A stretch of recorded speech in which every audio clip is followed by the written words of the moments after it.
We're going to do CAT 3 today.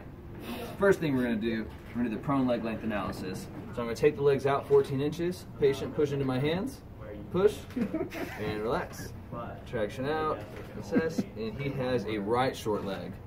So next we're going to do the glute fiber analysis. And so you're going to start right here with the PSIS, and then you're going to go out along the iliac crest. And so this is spot number 5, 4, 3, 2, 1, and this is going to correlate directly to the lumbar segment. So spot number 5 to lumbar 5, spot number 4 to L4, and so on. Next we're going to go to the indicators. So we're going to decide, first we're going to start on the gastroc. So we're going to press in here, pressing at the hamstring, pressing at the glute, have them look to the short leg side, and pressing on the TS line here, and we're looking for tenderness there as just another indicator. Next we're going to do SOTO, so go face down for me. So we're going to bring the leg out, so step out, toe out. We're going to hold this for 15 seconds, let them rest for 2 minutes, and then bring it back out for another 15 seconds. And if the pain got better, then it's most likely piriformis involvement, and if not, then it's most likely disc involvement. Next we're going to move on to the blocking. So short leg side, we're going to go with the trochanter. We're going to go in superiorly, and we're going to go ASIS opposite side and go in inferiorly. So whenever we need to go to augmentation, first thing we're going to do is we're going to go to the iliofemoral ligament. So we're going to assess here for internal rotation, and whichever side has more resistance on internal rotation, which happens to be his right side, we're going to go over here, locate the ligament, and then we're going to take a bi-thumb contact, and we're going to thrust straight across the opposite obturator and reassess. Next, we're going to go to lumbar vertebral derotation, and so we would do a cervical indicator to find which segment we need to address. So if it was a spinous indicator in the cervical spine, we would go to the correlating lumbar mammillary, and we're going to correct that rotation. And if it was a TVP, then we're going to go to the spinous and correct that inferiority.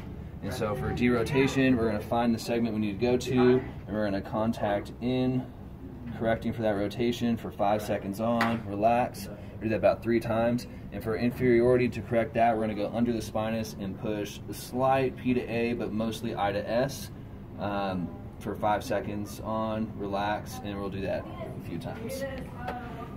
All right, then the next thing we need to do is adjust the blocks. And so we would adjust the block up or down 5 or 10 degrees each time until we find the point that the patient feels much more relief from that positioning. Oh yeah. Oh yeah. And then we would go on to the orthopedic blocking, to where we would remove one block in order to have the spinous rotate towards the side of the block that's remaining. Then we would go on to sciatic traction. So I'd have the patient hold on to the top of the table, and we're going to go to the sciatic side, which we'll say is the right leg here. Go above the ankle, and we're going to traction out for about 5 seconds on, and then relax, and we'll do this 3 or 4 times. You could also do an assisted one where you'd have your assistant doing the traction.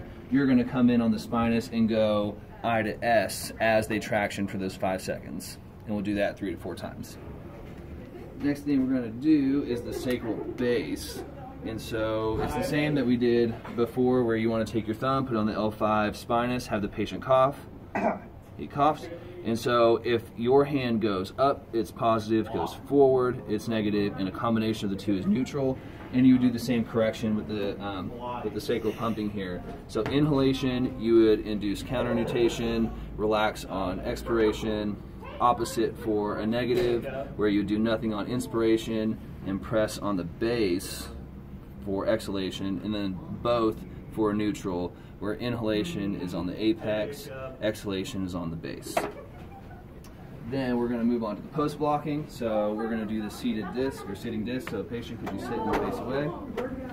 Then we're going to have the patient inhale, flex all the way forward.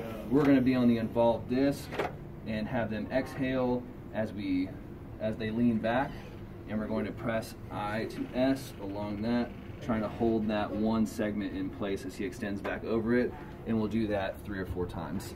Next, we're going to move on to the side posture adjustment. So go ahead and lay side posture facing me here.